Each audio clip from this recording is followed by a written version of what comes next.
Tu te retrouves dans la vidéo de l'atelier numéro 2 qui traite en fait d'objectif 3. Cet atelier numéro 2 ressemble fortement à l'atelier numéro 1, simplement ici tu vas te retrouver avec des problèmes qui mettent en évidence deux inconnus.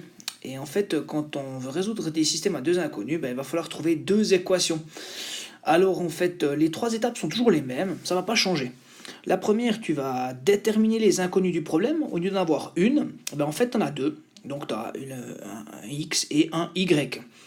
Et ensuite, ça pourrait être A et B, c'est pas forcément X et Y toujours. Ensuite, la deuxième étape, tu vas définir les égalités, mais comme il y a deux équations, là il va falloir trouver dans la donnée deux égalités possibles et deux types d'informations différentes.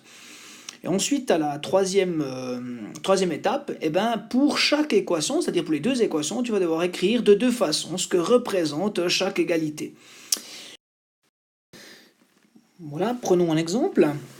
Alors ici, pour mettre en conserve 8125 grammes de thon, on utilise des bocaux. Les uns peuvent contenir 425 grammes de thon, les autres peuvent en contenir 175 grammes, sachant que 25 bocaux ont été préparés au total. Combien y en a-t-il de chaque sorte? Alors ici, on voit bien qu'on parle de bocaux, voilà. Et puis, combien y en a-t-il de chaque sorte? Donc c'est clair que ici, le nombre de bocaux est une bonne idée pour savoir, à connaître. Mais comme il y a deux sortes, forcément, il faut déterminer de quel type ils sont. Alors forcément, on voit bien que les uns, ils ont 425 grammes de contenance, et puis ici, les autres peuvent contenir 175 grammes. Ce qui détermine très bien les deux inconnus X et Y. Voilà pour la première étape. Donc on a deux inconnus.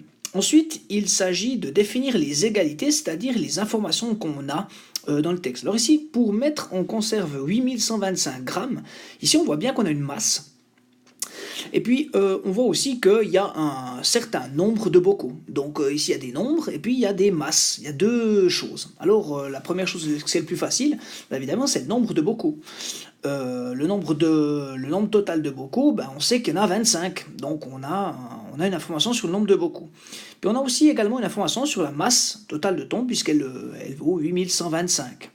Donc voilà les deux égalités. Alors tous les systèmes de problèmes ne sont pas aussi simples que celui-là, mais ici ça semble assez évident. Puis ensuite, alors on va traiter le nombre, ici le nombre de bocaux. Alors le nombre de bocaux, il y en a 25. Et puis ces 25 qui sont égales à quoi? Au nombre de bocaux pouvant contenir 425 grammes, plus au nombre de bocaux pouvant contenir 175 grammes de thon. Ça, c'est l'égalité par rapport au nombre de bocaux. Et puis la deuxième égalité, c'est par rapport à la masse totale. La masse totale, c'est combien? C'est 8125. Et comment est-ce qu'on fait? Chaque bocal de 425 grammes, on va les multiplier par 425, puisque chaque bocal contient 425. Et puis on a additionné, on va faire la même chose pour les bocaux de 175Y. Voilà.